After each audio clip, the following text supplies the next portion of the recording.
Y nuestro espejo urbano de hoy no es nada urbano, en realidad es todo lo contrario. Y hoy tenemos a dos personajes que nos van a enseñar muchísimo porque nos van a invitar a conocer lugares distintos, lugares que no son muy comunes. Y se trata de Manuel Avilés, quien es un fotógrafo, viajero, yo diría que además es un aventurero, y Gabriela Pinasco, que es directora digital de Revista Vistazo, quien promueve y quien crearon ambos en realidad en equipo, este proyecto de Paraísos Escondidos del Ecuador. Ya nosotros tuvimos una primera entrevista con Gaby, con Gabriela, quien nos contó cómo surge Paraísos Escondidos y también nos habló del primer capítulo, pero precisamente esta semana, el 25, se lanzó el segundo capítulo, Una aventura en la Amazonía, un documental que nos transporta a la magia del Yasuní. Bienvenidos Manolo, bienvenida Gaby, qué gusto tenerlos otra vez aquí en el programa. Nuestra audiencia seguro está feliz de conocer lo que ustedes tienen para contarnos hoy. Gracias, Clarita, por la invitación. Gracias igualmente por la invitación. Bueno, ¿qué tal si ponemos un poquito en contexto este producto documental que ha sacado Revista Vistazo? Bueno, esto es una apuesta de Revista Vistazo hacia un tipo de turismo que siempre ha existido, pero bueno, lo queremos explotar, que es el turismo vivencial, el turismo ecológico, turismo sustentable. Entonces, hay muchos destinos en Ecuador. Ecuador está repleto de lugares para ir, conocer, fotografiar, pero hemos apuntado a esos destinos que tal vez están un poco más escondidos, como su nombre lo indica, ¿no? Y donde podemos vivir experiencias no solamente más allá del paisaje o de la playa bonita o del confort, pero la experiencia de vivir con la gente local. Y no solamente, como bien dices tú ahora, el capítulo que arrancamos recién, el segundo capítulo que fue Yasuní, pero bueno, vamos a hablar de algunos, de 13 destinos en total a lo largo del Ecuador. Bien. Gaby, ¿cómo fue que surge esta idea? También para recordarles a quienes escucharon y no la primera entrevista nuestra, ¿cómo surge esta idea de irse a diferentes puntos y que se hiciera a través de una serie documental? Bueno, ahí hay varios aspectos. Uno de ellos, y el principal, es que la revista quería tener un segmento turístico, la revista Vistazo, impresa como tal, y de hecho Paraísos Escondidos tiene su versión, es una crónica escrita por Manolo, que aparece en revista Vistazo. Y lo que hicimos fue complementarlo. Querían ellos hacer algo turístico, pero pensando, bueno, algo turístico, y sí, y ya se estaba pensando en hacerlo con Manolo, porque bueno, ¿quién mejor para ir de viaje que Manolo, que se conoce todo el Ecuador y ni sé cuántos países? Entonces, pensando qué podríamos hacer, ahí surgió el viaje a Canchimalero, junto con nuestro productor o realizador audiovisual, que es Ronald Guzmán Dávila. Con él, pues en Canchimalero nos dimos cuenta que existía este potencial para hacer algo más que solo una crónica con fotografías de Manolo, sino también algo más audiovisual. Y ahí surge, por un lado, porque la revista quería un contenido turístico, nosotros le pusimos esta parte documental y luego vimos, todo esto se conjuga para sacar un proyecto que además tiene un propósito muy social. Así que ese otro eje, yo diría que son como que el eje social es lo que vino a sostener todas estas ideas que teníamos nosotros y que íbamos hilando durante el tiempo hasta que se formó Paraísos Escondidos del Ecuador. Bien, ahora yo quiero conocer más de Manolo. Manuel Avilés, fotógrafo, pero sobre todo un viajero. Tú decías que conoce no sé cuántos países y se conoce todo el Ecuador. Manolo, ¿quién eres tú? Háblanos de ti. Bueno, Manuel Avilés, soy fotógrafo. Bueno, la verdad que tuve la suerte de iniciar en este mundo de viajar por el país hace 30 años, cuando ya me gradué del colegio, y tuve la suerte de ser misionero con los sacerdotes salesianos. Viví un año en Manta y de ahí me fui a la cordillera de Cutucú en Morona, Santiago. Imagínate, eso hace 30 años, tenía 19 años. Y ahí hice un clic tremendo. Ya me gustaba la fotografía, andábamos ahí con la fotografía con la camarita de rollo, casi que plástica, que había que pasarle el dedo para poder correr la película. Y ahí esa es 10 veces más eficiente que la que puede haber tenido yo. Imagínate que estuve 6 meses viviendo con Shuaras y me llevé 2 rollos de 24 y uno de 12. ¿Tú sabes lo que es estar viviendo 6 meses ahí con esa fantástica gente y tener solo para 70 disparos durante 6 meses? No, fue un crimen. En todo caso, yo creo que ahí hice clic con la fotografía de gente, hice clic con la naturaleza más que nada y con la convivencia y más que todo con los pueblos indígenas y más que todo de la selva. Entonces yo creo que ahí, si le puedo dar cuál es el génesis de todo este espíritu aventurero y viajero, creo que nace ahí. Y de ahí seguí, bueno, estudié en la universidad, me gradué de ingeniero agropecuario, pero seguí con mi camarita y seguía viajando y seguía viajando y seguía viajando y como dice el refrán, ¿no? El día que tu trabajo sea tu hobby, no trabajarás un solo día más en tu vida. Y fue eso, ya no trabajé más en agricultura y me dediqué simplemente a fotografiar y viajar por el mundo. Y bueno, conozco cerca de 70 países que he estado mochileándolos desde hace unos 20 años para acá, 20 y pico. Wow, 70 países, increíble. Y además, bueno, en los dos documentales que yo he visto, y Gaby me dirá si estoy equivocada, me parece que tú eres la brújula de estos viajes. Es decir, tú dices para dónde ir y cuál es el camino que hay que tomar muy acertadamente, conociendo la cultura de estas regiones y conociendo incluso el idioma. Hablemos de este viaje. Ya en lo anterior ya no estuviste con nosotros en la entrevista, pero de este sí, hablemos del viaje a Yasuní. Ok, hay que arrancar. Yo le hice una propuesta y debo también agradecer mucho a la revista Vistazo por la confianza. Sí, yo le propuse 20 destinos. Al cuarto destino, menos sabes que está, no necesitas enseñarnos más, los que tú digas.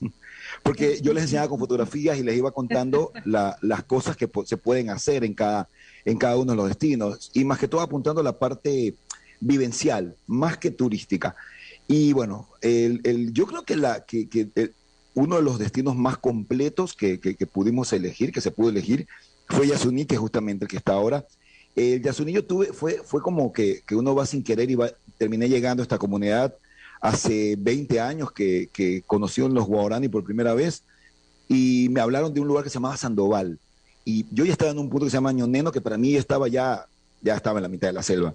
Y me no, Ñoneno Sandoval queda a 2 días de canoa. Entonces yo me quedé así como que quedó ahí anotado en mi bucket list.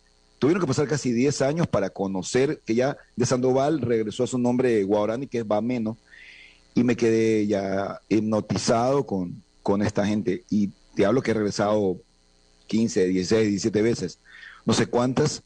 Y bueno, toda la experiencia que se puede vivir en un viaje a Bameno, que yo he vivido durante todo este tiempo en un viaje a Bameno, está reflejado en este documental, desde embarcarnos en la canoa hasta 2 días de navegación, todo, pescar y acompañar a los guaraníes a sus actividades, que recoger la yuca, que ir a ver árboles, que ir a ver todo. O sea, es hasta cansado por cuando vas allá, porque hay tantas cosas para hacer y para los que aman la fotografía, aman la naturaleza, aman el convivir con la gente. O sea, es inagotable la cantidad de cosas que puedes hacer con este pueblo que vale la pena recalcar, que apostó al turismo desde hace algunos años, porque los madereros, los petroleros, de alguna manera siempre están coqueteando o estuvieron coqueteando durante muchos años con los guaraní, y ellos no, ellos apostaron al turismo, y mira que están en el lugar más apartado del país. Creo que no hay un punto más lejos de llegar que no sea Bameno. Y sin embargo apostaron al turismo y ahí están de a poco saliendo, y un aplauso también para el esfuerzo de ellos. Tú, bueno, en la narrativa en realidad se inicia este video explicando cómo llegar allá y cuántas horas les toma y dónde está ubicado. Pónganos en este contexto y también además se utilizan ciertos términos con respecto a la población no contactada, ¿verdad? Y me gustaría que quienes nos escuchan puedan un poco visualizar de qué comunidad estamos hablando, cuántas personas son. Me parece que son 45 entre adultos y familias, niños. 45 familias. 45 familias con adultos y niños, con imágenes maravillosas de ellos, pero también háblanos un poco del idioma, de sus costumbres, de las distancias. Tuviste que viajar, tuvieron, porque Gaby también estuvo ahí. Ella no se baja de estos, estos viajes. Así se quede tú abajo del carro, se baja Gaby. A empujar, sí. No, ella no la saca nadie. Y hablas de 2 vías, puede llegar uno de vía aérea, pero también por el río. Cuéntenos un poquito más de esto. Bueno, el viaje siempre va a ser o por canoa o por avión, o por avioneta, no hay de otra. Y el viaje en canoa sabes que es tan impredecible, porque me ha tocado ocasiones que ponte he llegado y llegué muy tarde, ya no puedo salir porque hay que dormir en la mitad de la selva. ¿ok? Entonces, ahora está la casa de Gaba, que es un guaraní que está como a unas, corrígeme si me equivoco, Gaby, unas 3, 4 horas navegando la casa de Gaba. 4 horas más o menos, poco más de 3 horas, sí. 4 horas más o menos navegando, pero en ocasiones el río está tan bajo que te toma 7 horas llegar.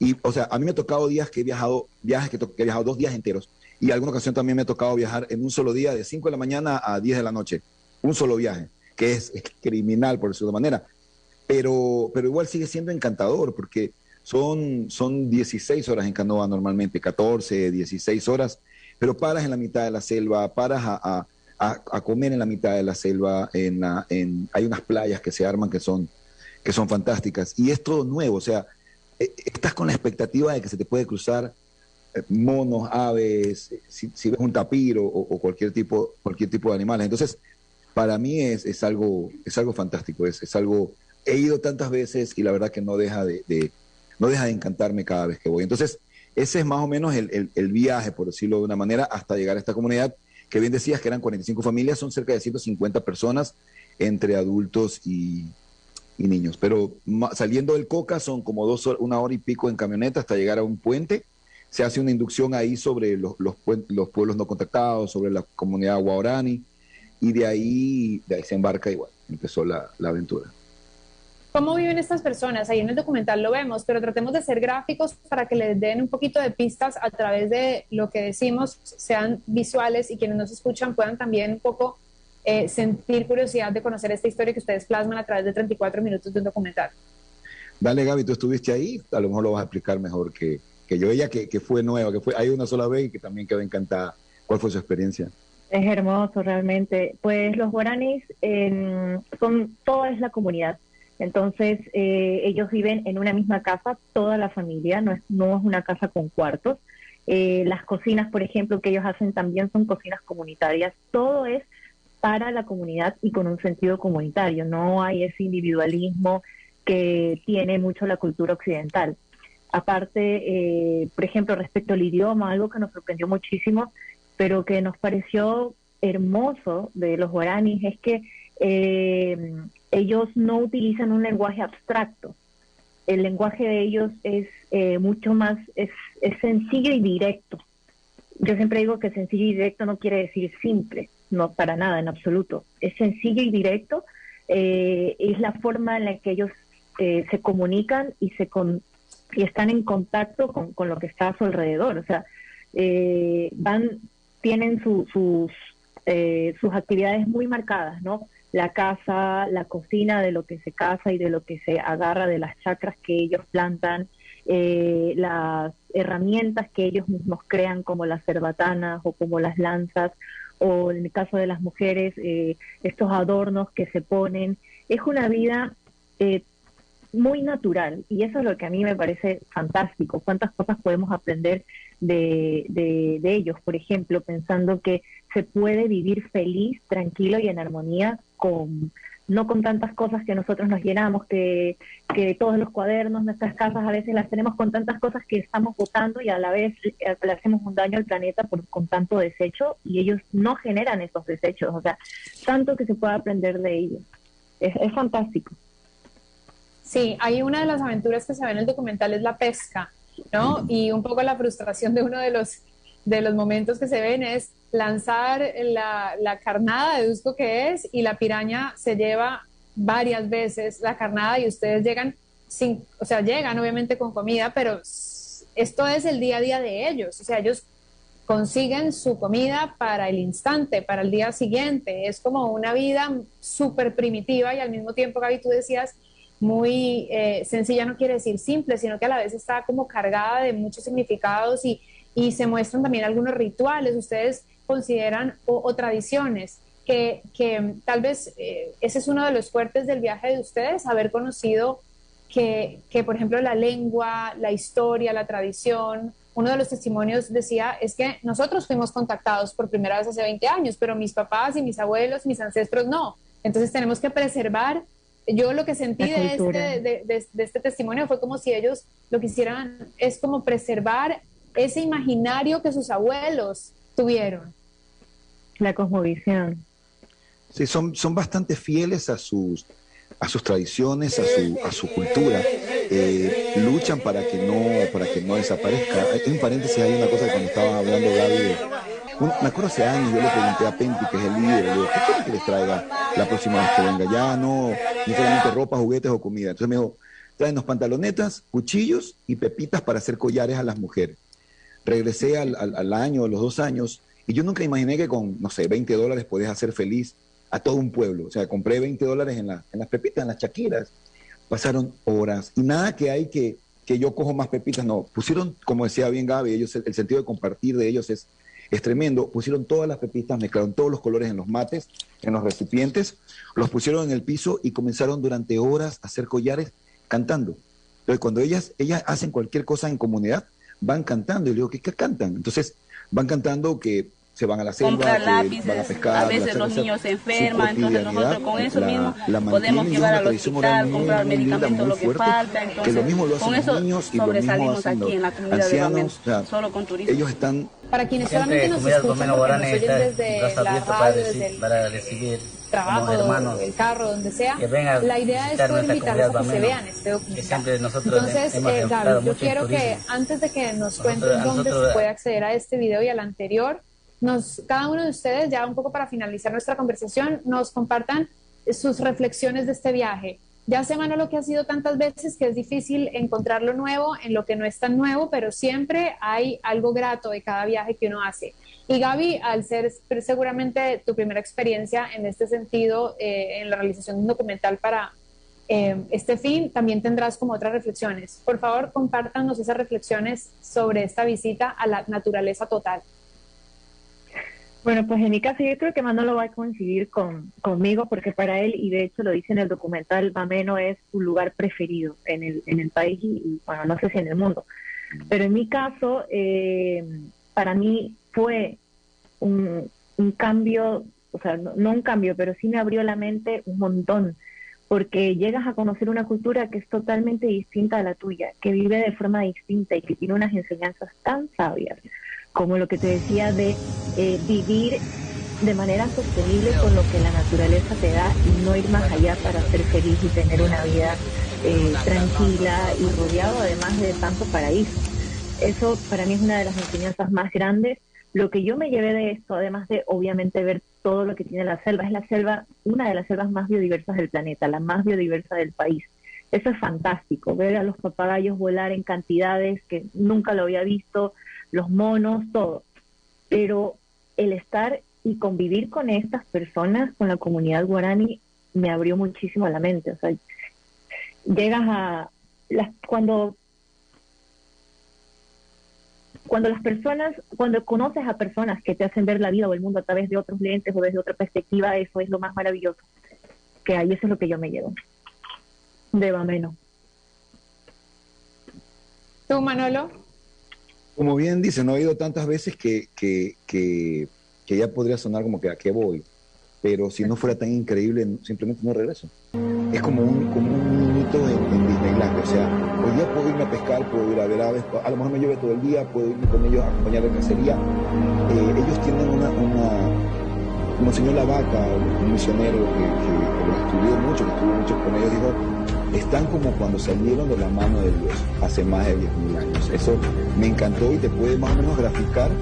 De hecho, han estudiado el idioma de ellos y es de los más básicos de la Amazonía, pero son tan básicos y a la vez tan puros que entre la selva y los guaraní quiero rezar y rectifico, o sea, con lo que decía Gaby, nunca lo dejaba decir, es mi lugar guerreros guaraníes, y lo interesante es que él ha decidido apartarse de las comunidades que, aunque son también apartadas, pero él decide por separarse. haberse contactado con nosotros por esta vía para que compartan con La Lupa y con sus escuchas este documental que ustedes han preparado. Hoy hemos conversado con Manuela Avilés y Gabriela Pinasco. Ellos nos invitan a conocer este documental que es parte de Paraísos Escondidos del Ecuador, una serie documental que recorre los lugares más mágicos y recónditos del país, fomentando el turismo comunitario y responsable con la naturaleza.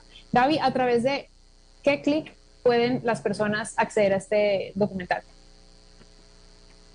En vistazo.com, solamente tipean www.vistazo.com/paraísos-escondidos y ahí está no solamente los documentales, sino las crónicas que escribe Manolo, fotogalerías de todos los viajes que ha hecho a estos lugares en transcurso de varios años, no solamente las fotos que se tomaron ahora en la producción, sino muchas más. En redes sociales también, en las redes sociales de Vistazo pueden seguir todos los avances, todo lo que vamos publicando. Y en vistazo.com, pues ahí está, /paraísos-escondidos, o en la home van a encontrar ahí un espacio de paraísos escondidos. Le das clic y tienes todo el micrositio con una cantidad muy chévere de información respecto a estos espacios y paraísos de nuestro país. Bueno, están todos invitados entonces a ingresar a conocer Paraísos Escondidos. Gracias, Manolo, por conectarte hoy con La Lupa. Gracias, Gaby, también por venir a presentarnos este proyecto, y estaremos entonces dentro de un mes seguramente conociendo el siguiente, ¿cierto? Así es. En mayo viene Cuyabeno, que es también en la Amazonía. Ah, no, perdón, Abras de Mantequilla. Abras de Mantequilla. Sí, estoy confundida. Abras de Mantequilla. Acabo de terminar la crónica, así que ya la tengo así clarita, Abras de Mantequilla. Fresquita. Bueno, prepárense entonces para nuestra siguiente conversación. Les mando un abrazo.